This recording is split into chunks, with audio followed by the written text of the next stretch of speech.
Good evening, Knicks Nation. Welcome to the next edition of Sky Hoops Knicks Dreams.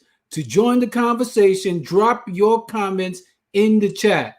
And now we're going to kick it off by saying, Go New York, go New York, go. Yo, And of course, I'm going to introduce my co host, H2O, in the house.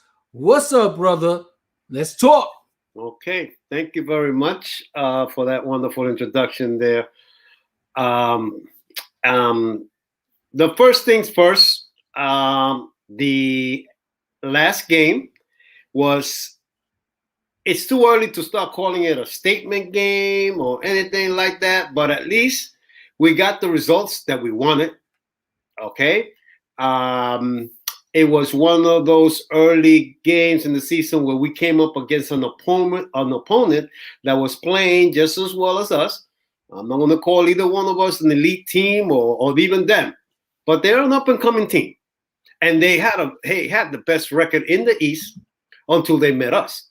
You know, I'm not going to downplay who they played or what. You play the games that are in front of you, and they were 4-0 at the time, and I think we were 3-1, and so now we're both 4-1, and I believe we're in the top of the East, being the fact that we beat them. So that's just neither here nor there. We have the same record, but I just want to make mention of one thing before we get too far into the conversation. I want everybody to take a quick look behind my shoulder at the man of the hour. The man of the hour. Yes, I'm saying it twice because he was so nice. Not only did he play a good game, I think he scored around 20 points. I'm going to go into the statistics later on when we get into that part of the program, but he saved the game. He saved the game. He stayed down on defense and contested when he had to contest. And who was shooting at the time? DeRozan. Yes, that's him. DeRozan threw up an air ball. Okay? Now, I don't know if it was his nerves that was in it, had anything to do with it, but I know that my defense had plenty to do with it. Yes, I said it. My defense. Because that's my son back there, And let me see, make sure you put him center into the frame. And that's it. Okay, I appreciate Mitch giving me a little bit of help there at the end, but after that little debacle, the last 2.5 minutes where they allowed the Chicago Bulls to go on a 12-0 run, my man saved the day. Take it away, Coach Papi Santos. Listen, let me say this, man. Oh, we got Delano Steels in the house. All right, brother. All right. Let me throw in the link so in case he want to jump in and join us. I know him from another broadcast. Okay. So he knows what he's talking about as well. So yeah, we would definitely welcome him. Salute. Let me just put him up on the screen there for a second. And Broadway Barrett. That's what he called him. I'm telling you, listen, what he's talking about. Well, I'll give him. I'm gonna give him my two takes on Barrett himself. But this is what I'll say. First and foremost, in terms of the game itself. Now, the one thing that I'm most concerned with is whether or not the Knicks are gonna play down to their competition. That's the mark of a team that's either consistent or inconsistent. If a team plays down to the competition, that's an indicator of inconsistency. And so, I saw, obviously, when they lost to Orlando, that was an example of them coming out and taking the team for granted. And, of course, they lost. Then against the Chicago Bulls, they had a commanding lead. They took their foot off the gas, and then they ended up, eventually winning the game. We had to hold our breath in the last second in order to pull that victory out. So hopefully, moving forward, we're going to be much better and more consistent in doing that. But I'm going to stop and I'm going to introduce my main man, Delano Steele. How are you, brother? I know we haven't talked in a minute, but it's a pleasure to have you in the podcast. And brother, fire away, give us your take. Oh man, first off, salute to you, salute to H Duo. I appreciate y'all letting me jump on for a second. Again, and Santana, since Ron's show, when man, it's the Knicks was on, always appreciated your takes. Thank you. Um, Likewise, brother. Much respect. yeah, man. As far as I agree. I think that the issue with the Knicks is that we're still learning how to win. Um, Franchise player Julius Randle, um, from the start of his journey in the NBA, you got to think this is the time when Kobe was on his last leg, so they were still missing the playoffs at that point. So there was no consistency in the postseason. So him leaving there to go to New Orleans, it didn't pan out. The most you got out of him is that you could showcase your talent. And, in doing so, he earned the contract that he got with the Knicks. But again, we're talking about a guy that was on a team that was lottery bound the entire time. You know what I'm saying? So I think, in essence, Randall right now is learning how to win as a franchise player, as a number one option. Um, and credit to Tibbs. Him and Randall came up with a great game plan last season in order for them to capitalize and help him earn that most improved player. Um, Also, when you look into RJ Barrett, I think I'm gonna be honest with you. I said the culture changed the moment that we drafted RJ because we finally got somebody that was known for being, a workhorse. Somebody who was always in the gym, always, got it. He's always just trying to find ways to focus on elevating his game. And the next draft pick was Obi and then quickly, and they have the same reputation. And then turn around, you got Grimes and McBride, and guess what? They have the same reputation. All of them are workhorses. You know what I mean? And then you couple that with players like Derrick Rose, who actually embrace the role of being a mentor, who wants to make sure that the next level of talent that comes in is in capable hands. Once they get on the floor, they're in there to succeed. And again, Kemba Walker, I think, was one of the best moves that we didn't see coming because of the fact that it was a buyout, and nobody was expecting that.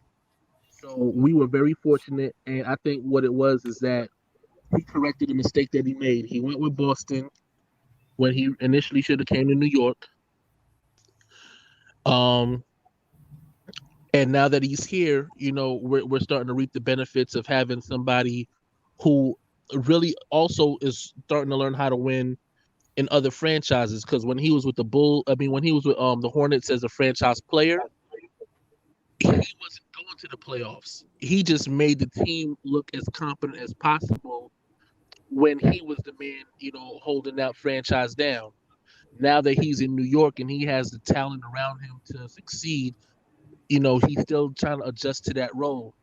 I can't take over all the time, but at the same time, I need to make sure that I bring some level of competence to the game, so that way, again, we're in positions to win these ball games.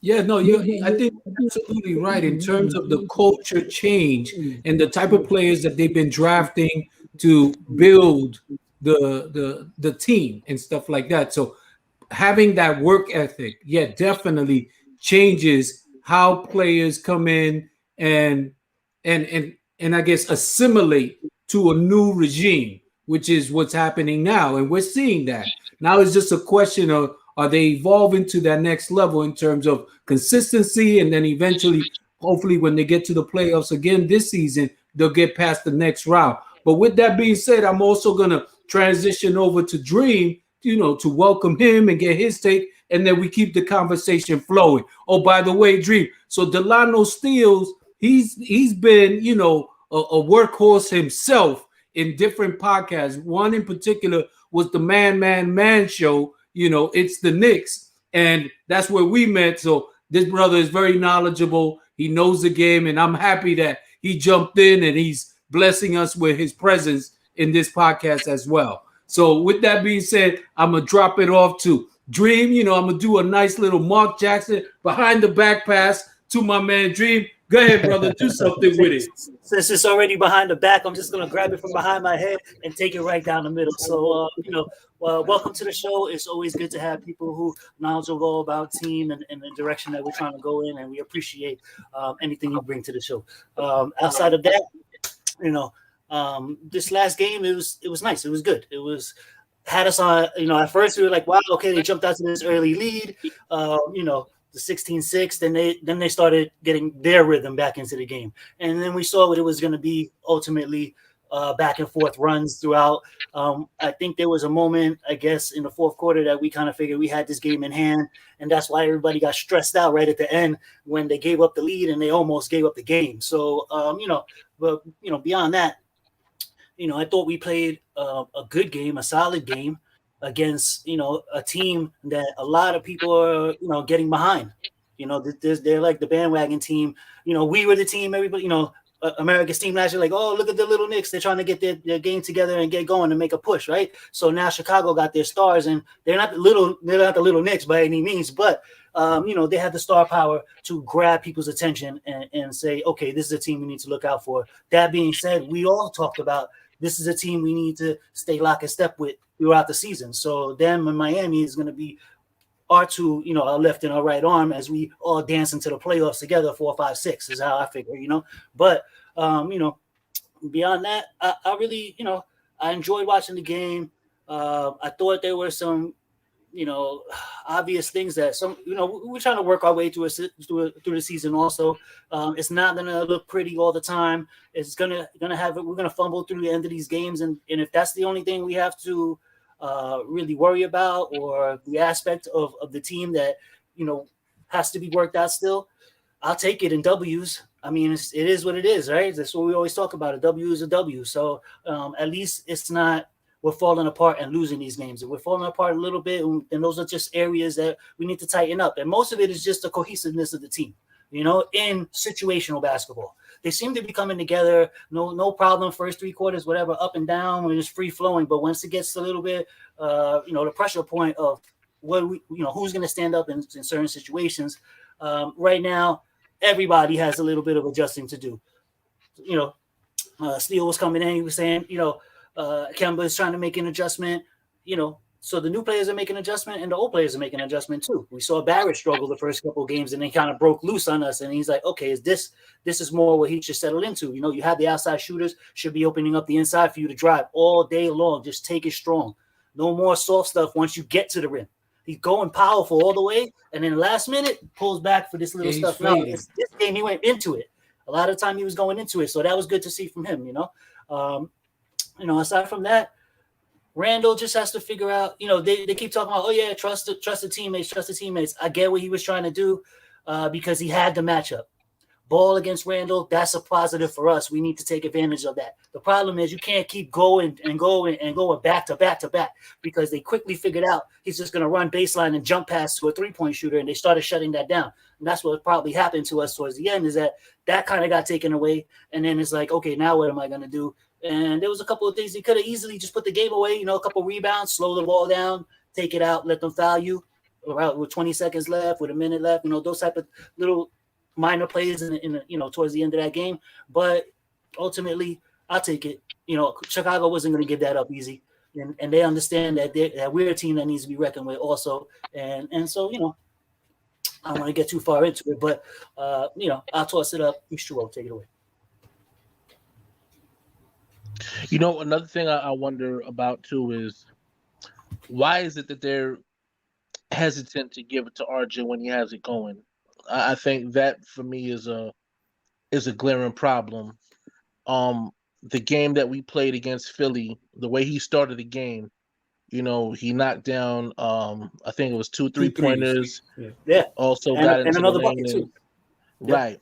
And then it's like after that, nothing else. And it's like, well, why didn't we feed him a little bit more? I mean, don't get me wrong, we still blew him out and we, beat him by double digits, you know what I'm saying? But I just wondered about that. Like, okay, he had it going. Why did we go away from him? Yeah. This game comes.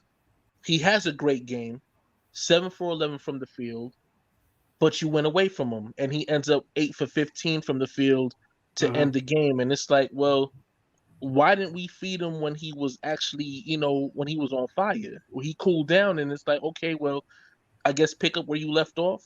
And you know what I mean? Like at that point, then, crunch time comes and the defense they start tightening up on you. So, I just wondered what was really going on with that. And that's something I have a concern with going forward with the team that I hope that they find a way to fix, because RJ really is a star in the making. He definitely is a rising star. And I feel like in order for them to really elevate to be that next level team, you're going to have to give him those opportunities to really showcase his ability.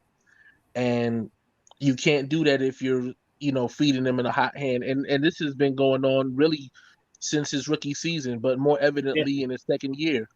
A lot of times the third quarter would come and he could score like 10, 12 straight points, and then all of a sudden you won't see him again until 5 minutes left in the fourth quarter. And it's like, well, what are we doing? You know what I'm saying? And nothing spoke more highly to me than the game that we lost to Minnesota.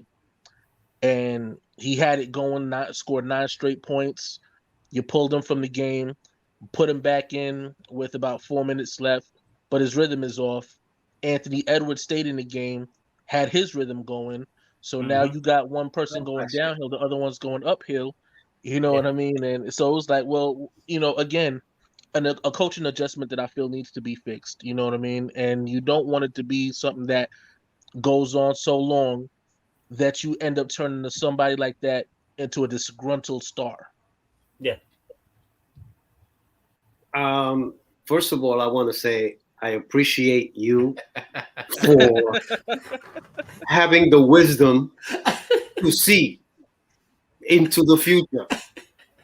However, I mean, and by the way, notice what's in my background behind my shoulder. I am honoring. I got about 6 or 7 shirts that I usually put up. Today we only got one. One shirt.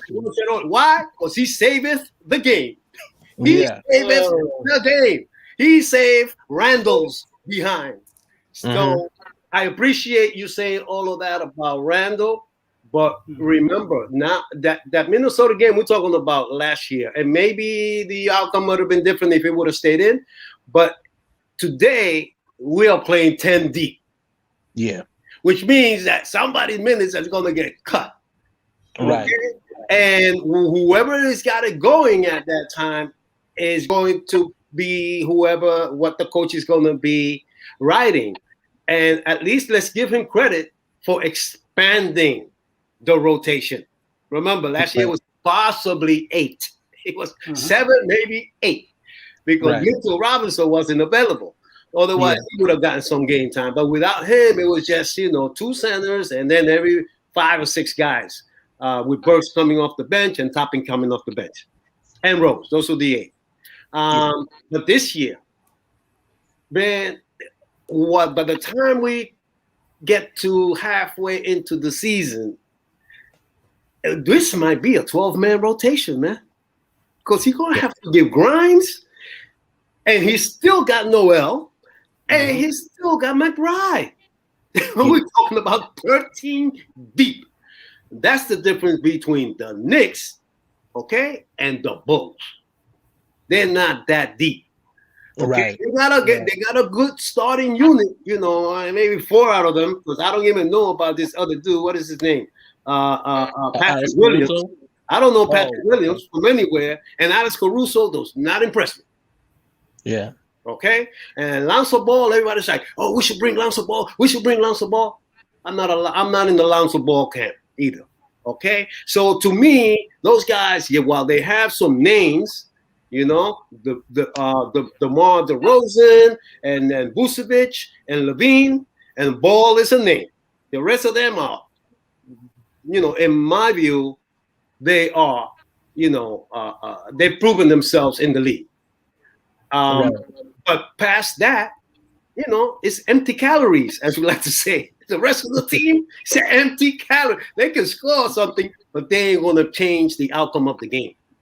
No. While when we bring in the second unit, we change the momentum of the game, and in some cases, we change the outcome of the game because we go on runs.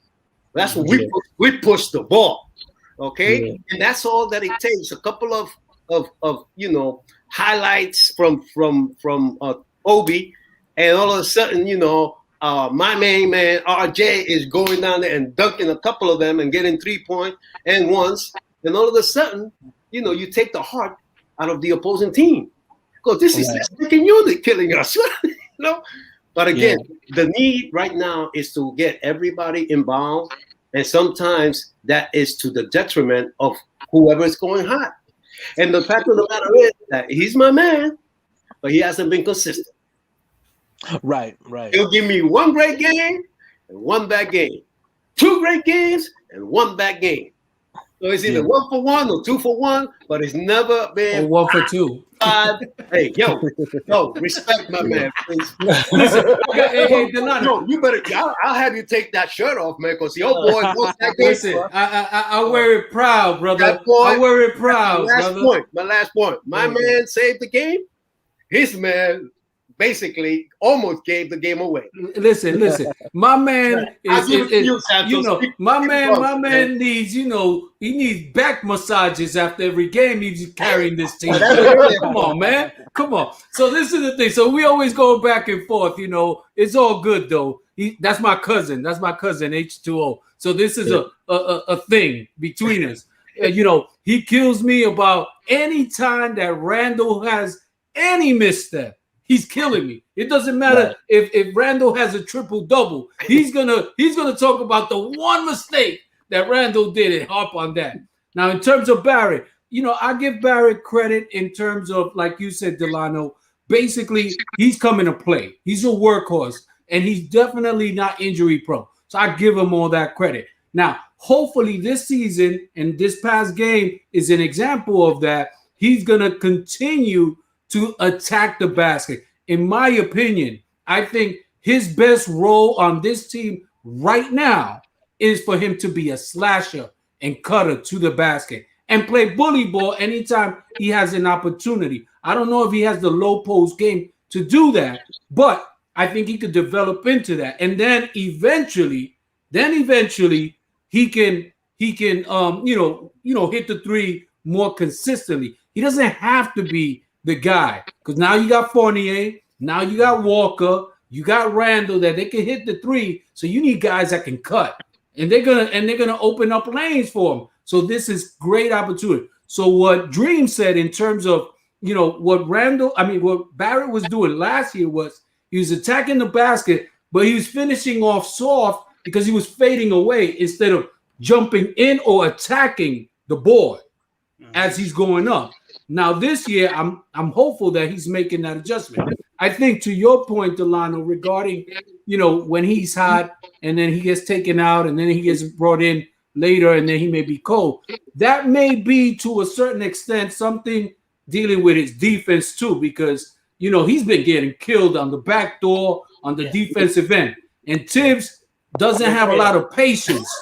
He doesn't have a lot of patience to let him play through those mistakes so that he'll pull him. Captain Hook will pull him, and then he'll bring him in later. So, you know, I think that has something to do with it. By the way, one of our other co-hosts, he can't jump in now. Maybe we'll do it after the game, after tonight's game. But he sends you his salute, and that's he's listed as Simon Barr, but we call him Bill Stradamus Esquire. He changed his name to Esquire, and then in the last episode, he just named himself Esquire, because he's representing Kyrie Irving right now. He got a law degree over the summer. You know what I'm saying? But let me just say this about the Knicks. You know, one of the things that's different from last year to this year, obviously, we have more depth. That's why that second unit is going to be that much stronger. Obi's been unlocked. And then, of course, you know, Rose is doing his thing. Quickly still got to figure out what his role is going to be in this particular unit. But compared to last year, the Knicks snuck up on teams. This year, teams know the Knicks are coming. So they're not going to take it as easy on the Knicks, and the Knicks can't take for granted that they're going to sneak up on people. So that's why I'm always going to be harping on the consistency factor, especially playing up and down to the competition. When they get to that level, they're playing at a certain level, that they maintain that or play better consistently, that's when I think they're going to be an upper echelon team. Right now it's early. It's only 4 or 5 games in, but we'll see as the days progress. With that being said, I'm gonna do a nice little drop pass to Delano. Delano, go ahead, take it away. And listen, actually, I had a question in regards to something that H2O said, and I think it's a very important point to remember that the rookies are there and that they really are on the rise. Mm-hmm. Now, here's the problem that I have, and it's not really a problem, but it's more of an observation to a degree. They're not going to get minutes. And this is not to bash them or nothing like that. This is just simply about right now we know Tibbs has a certain criteria. He sticks with that criteria. It's a 10-man rotation. He already has that locked in. The question I pose, just as far as your opinion, do you think that it would be better served for Quentin Grimes and Miles McBride to request to go to the G League just to get the reps in, so that when they come back to the main roster, that they'll have the time and the experience.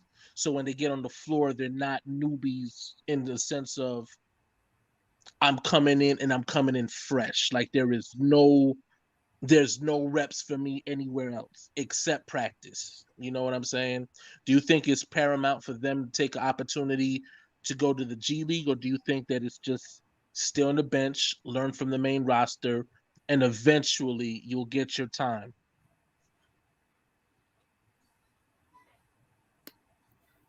I'll take that. Yeah, he's asking you, H2O. My first take on that is that don't they have to have a two-way contract in order to do that? No. And my second take is, so who are you going to put on the bench? Or you just going to go with 12 guys? Well, that's what I'm saying. I think right now, because the way Tibbs plays it, you won't see them until maybe a blowout game after like the 5-minute mark in the fourth quarter. Mm-hmm. And then you'll see okay, I'll insert Grimes at that point. Mm-hmm. But the game is well in hand. So it's okay, I'm giving you 5 minutes of time. How much will you really get out of those 5 minutes, as opposed to I might get you into the G League and you'll play 26 minutes. You know what I'm saying? Now you're playing with G League players, but you're getting the reps in to exit, to give you the experience in your game. You'll get a game plan. Okay, this is what I need from you going forward. Here's what I need, you to learn how to do while you're down there. So that way when you come back up, we're ready to insert you and you can actually play without me having to worry about, oh man, if he messes up, I gotta pull. You can't do this. Oh, you can't pull the Obi Toppin on Quentin Grimes or Miles McBride like last year, where the moment he does one wrong thing, you're yanking him, you're putting somebody else in, and now you're back to the drawing board of, okay, not only am I not giving you the minutes, but I'm potentially killing your confidence. Mm-hmm. Mm-hmm. You know what I'm saying? And that's the one thing I don't want to happen to our guys. I believe in them. I want to see them progress. But I also want to know, again, like I said, this is just, a hypothetical question. Like, do you think it's better served if they say, you know what, can I get an opportunity to go down to the G League just so I could get some burn, just so I could get, my runs and get my touches, so that way I could get, acclimated with the NBA game. Go ahead, H2O. Well, I was gonna pass it to Dream, because I was Dream. 2 questions about whether or not that's a possibility for a person that's under contract to go to the G League. And they can. And so just to clarify, they can request it as long as it's their request. Oh, okay. Right? Okay.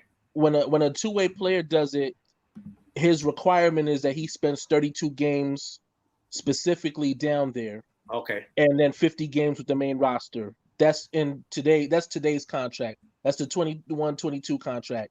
If a player, like, let's say Dennis Smith Jr. last season, full contract, no restrictions, coach, can I go down to the G League and get some burn? Yeah, no problem. Now it resulted in him getting traded, so you know what I'm saying. At the end of the day, it didn't really do nothing for him. No, not for him. Coming to the main roster, but with like Quentin Grimes and Miles McBride, they're under contract for the next 4 seasons, so they don't have to worry about, okay, well, you know, there's a trade on the horizon or something like that. So they can get the opportunity to get their burn without worry about anything else, unless the trade does happen, which doesn't seem likely, but you never know.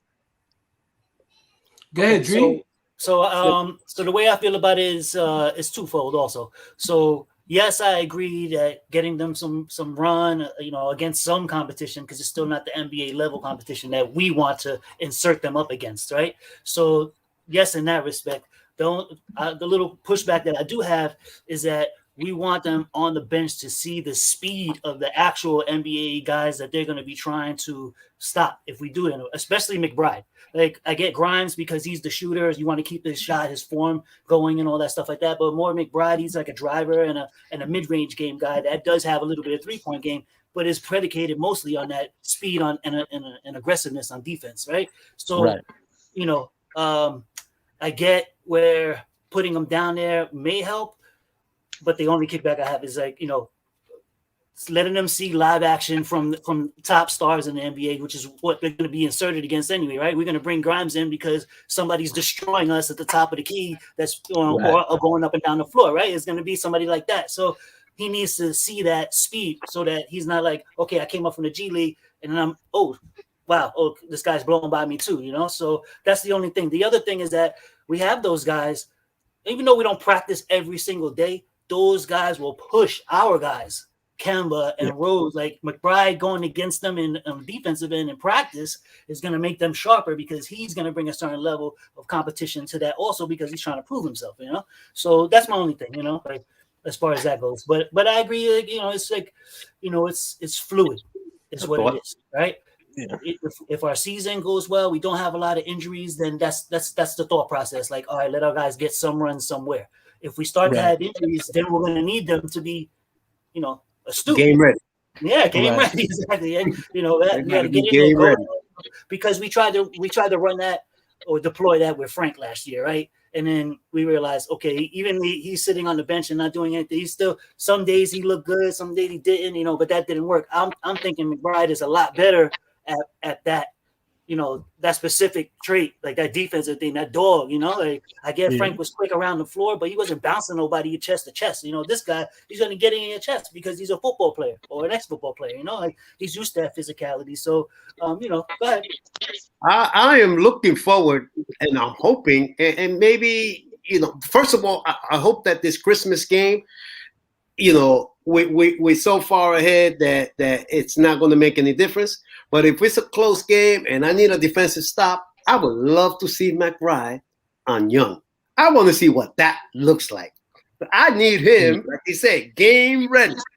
You know, and that could be a conversation that they could be having. Yo, you know, keep working strong because I'm going to need you at the defensive end because that's what he is. I mean, he might have some offensive game, but I think his strength is on the defensive end. Yeah, I know Grimes can light it up. I mean, he's got a feathery touch. Yeah, but McBride is a defensive stopper. That's what my impression of him so far is. And I haven't seen him in very few games. Like you said, he got like maybe a minute and a half here, but Grimes did get a couple of minutes in those early games. Yeah, Grimes was in the game and he scored. You know, he wasn't afraid of the moment. It wasn't a Frank Ntilikina type of situation, man. He was, you know. Yeah, those guys are coming in. They're confident. They got a different mindset. That's right. They got their mindset is like, yo, I'm in the big leagues, and I come in here to prove myself every day. So, you know, while I think that you have a good point, You know, I don't know how much that's going to add or subtract from themselves, and whether or not they personally would rather be down there getting more minutes or up here being with the big dogs. You know, Yeah, Sims for sure. Sims for sure. Get some time down Sims there. could use some minutes down there because he's not going to get anything over here when Noel comes back. And you got Noel coming back too, so that's just going to bump him further down. Even though we like him and like what he brings to the thing, we know how time is, you know. That's already too much for him. That's going to push 11 guys rotation, and he's not going to like that too much either. He's going to have to really think about that. But it is what it is. Like we said, this is what we wanted from our team. Keep pushing, push the coach, force him to make those kind of moves. But yeah, this is the thing though. I mean, and I definitely like the idea of bringing in McBride for defensive stops here and there. The challenge is that, you know, if you just spot him here for one possession, I don't know how much value he's going to get out of it. Because even when Tibbs had Frank and he did that with Frank, it didn't prove itself successful because you're bringing a guy cold off the bench to try to get a stop on guys that are playing. They're in a rhythm. They got the speed of the game intact and everything. So I don't know if that does the kid a service. That's a great question that you bring up, Delano, in terms of reps. Will he get enough reps at the pro level to really not get discouraged, number one, and number two, develop? And that's a great question. I can't answer the question, but it's definitely something that I think has to be factored in. Because if you're gonna bring him out, it isn't fair to the kid that if he doesn't stop the guy that he's being brought in to stop, now all of a sudden he's buried on the bench. And that's what happened to Frank. And I'm not a big Frank fan, but I always felt if you're going to have guys be, you know, specialists, you got to get them into a rhythm. They got to play a little bit more than a minute here, a minute there, because, you know, to expect them to be in their peak form when they've been sitting on the bench for 3, 4, 5 games, and then you come in and you're trying to lock somebody up, I think it's unrealistic and it's unfair. That's just my take. But go ahead. Will help them. And then we also get the benefit too. You know? Go ahead. Yeah. Sorry. No, I didn't mean to cut you off. Go ahead. No, you good. No, I was done with my point. I was just throwing that in. Like that's why it's good to have him going against Kemba and Rose in practice. He gets some of that speed factor, you know, coming at him, and maybe that keeps him a little fresh. But it's a delicate thing. Yeah, I get that. Yeah. And I was going to say, you know, as far as, you know, the benefit of just knowing that we are playing under a different set of rules. So that way the benefit of the foul call doesn't go against us when you're playing up against a Trae Young or a James Harden, you know, or anybody of that nature, where normally the foul call will immediately go to, you know, to their benefit, and they always get the benefit of the doubt, you know.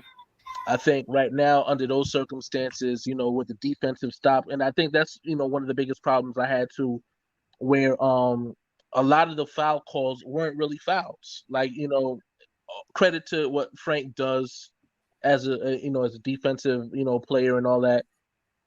I felt like the refs a lot of times blew the whistle very prematurely because the physical play that he played with, again, you know, they were trying to go away from it. But it's like, again, nothing he did was illegal. Nothing he did was actually fouling. You know what I'm saying? If you run into my arm, that's not my fault. That's your fault. But they'll blow the whistle, you know, and it'll have, you know, anybody in frustration, coach and player alike.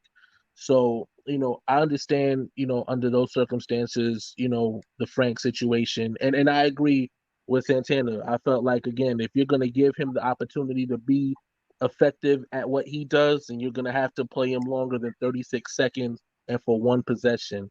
But, you know, again, it also helps that you have to have a healthy groin, because how many times have you played him longer than 6 minutes and then the next 5 games he's out due to a groin injury? Yes. You know, so it seemed like the story of his life as a Knicks player. If you don't play, if you give him the burn, he's going to be out anyway because his groin didn't hold up. Yeah. And, well, you know, that's Dallas's problem now, I guess. Yep. So now let's transition, because we got about 9 minutes till game time. So at this point of the telecast of the stream, we want to prognosticate what's going to happen tonight against the Pelicans. So I'm going to start off with Dream. We'll work it around the horn, and then we'll close the show just before tip-off. So go ahead, Dream. What's your take today for tonight's game? Oh, man, I mean, we just need to put this game away. You know, we always talk about we can't assume that we're going to win any game, you know. But if we come with our A game today and don't give like one of those Orlando performances. This is a young team. Again, we're playing a baby team that has a lot of young players that are just starting to flourish. They do have Ingram. They got Hart on the bench. I think Valanciunas is their center and stuff. So some players we have to keep an eye out for. But as totality of a team, the same thing. They're top heavy. They're starting to score a lot of points, and their bench doesn't really score anything. So we just have to keep an eye on that. It's the same type of concept on defense anyway. Shut this team down from outside. Let them go inside. Two's not going to kill us. You know, it is what it is. That guy, he's a beast. He's double beast, Valanciunas, if they go through him. Outside of that, we need to just bring our game. Another game to develop. Another game to get used to each other, right? Bring what we bring to the table. Last game we played Chicago. I think they got the highest starting 5 scoring points per game, 81 or something in the league. We put up 76, and we still haven't even caught our flow yet as an offense as starters. So, you know, just continue to put it out there. Let our bench win the game like we always do. That's our advantage for an entire year. And some of the games this year, we have been beat a couple of times, you know, bench for bench. But for the most part, like we said, that's kind of our advantage. Shift speeds and start getting athletic on people, you know, once we go from one unit to the other. Outside of that, I do have us winning tonight. I believe it'll be 112 to 97, somewhere around that range. I think we shut them. We keep them under 100 points, especially if we play decent defense. It doesn't even have to be great, but just play decent defense, keep people in front of you. This is not a high potent scoring team. They're like 1-5 on the season or something like that. And they just played last night. They just lost last night. So we got a team coming off, you know, on back to back. So they should be a little tired. I mean, they're young, so they shouldn't be super tired. But, you know, they play Sacramento. You know how Sacramento likes to run people up and down the court. So, you know, keep it focused, man. That's it. You know, like play your game and stick to what it is. If the records play out, it's early in the season. Get these guys some run. Work on that continuity. That's it. And I gave my score already. So W for the Knicks tonight, and another one. Start the season 5-1. That's what I predicted anyway in the preseason. So I need this one. And I toss it under my arm right across to Steele. Go ahead, Steele. Hey, I'm gonna be honest. This is a battle of the boards for me. I want to see what Mitchell Robinson does going up against Jonas Valanciunas. He said in his presser in the you know, media day that he wanted to feel the bump. You know what I'm saying? From you know, these big body centers and stuff like that. These front court players. Well, now here's the opportunity because that's a physical player right there. You know, he loves to get in there. He loves to mix it up. But yeah, that's really the strength right now that they have. I think when it comes down to Brandon Ingram is one of those players that he can shoot you into a game and shoot you out that same game. So, you know, right now without Zion being on the floor, the only focus we have right now is those two guys. Najee Marshall is another guy that I've been paying attention to since last season. He's a defensive stopper. He's really a pest on defense.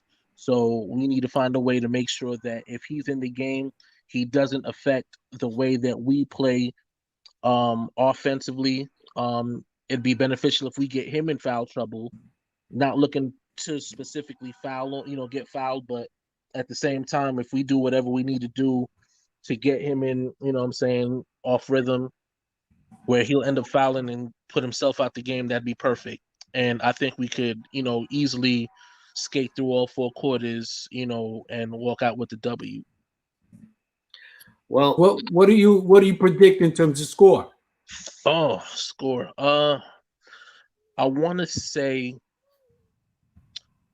110 to like 93. All right. That's a 17-point win. Okay. All right, for the man of steel. But this is what's happening tonight. Josh Hart, day-to-day. Gary Temple, out. Brandon Ingram, day-to-day. Zion Williamson out.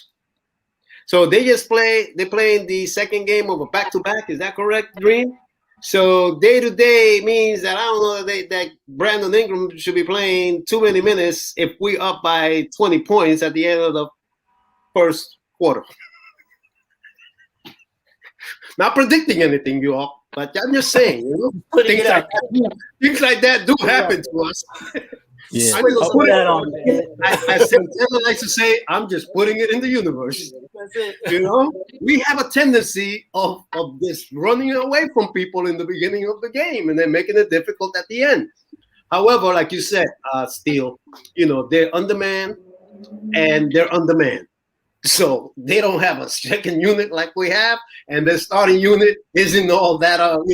It's dealing with little nicks and physical issues. Not little, because I think Zion Williamson is a serious situation, because he's totally out and probably won't be playing until maybe, who knows, after Christmas or maybe even into the next year. Mm-hmm. So having him out, I mean, I couldn't give Ingram 40 points.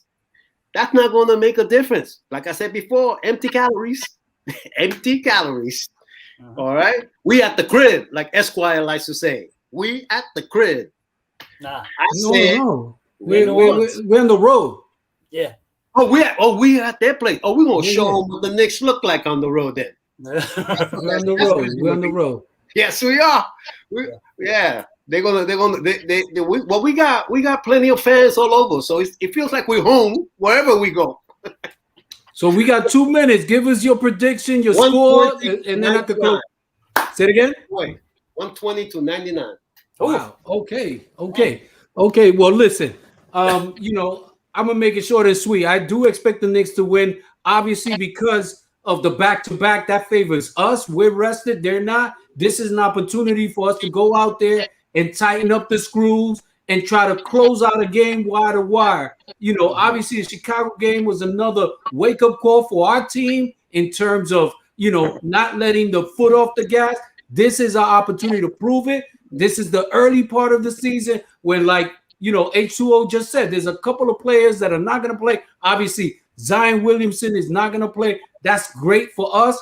There's no excuse. It's our opportunity to win. With that being said, I'm going to say Knicks 110, and I'll give the Pelicans 100.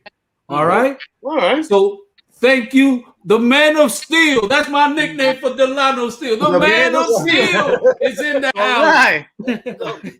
And thank you for joining us. I'm going to add you to the WhatsApp because you're going to get other folks in there. They're going to be chiming in during the game time. And then, of course, when we have other episodes, we update the WhatsApp so that when we're going on, and then you could jump in anytime you want. Okay, that's what's up. All right. And with that being said, Dream, close us out with how we close it out every time that we conclude an episode. All right, I'd like to appreciate all you guys for coming out tonight. Right before the game starts, we got a new resident DSJ. That's cool too. We like that going on. But like we always do about this time, we like to salute our boys by saying, "Once a Knick, once a Knick, always a Knick." Always a Knick. Always a Knick. Enjoy, fellas, and I'll catch you guys later. Go Knicks.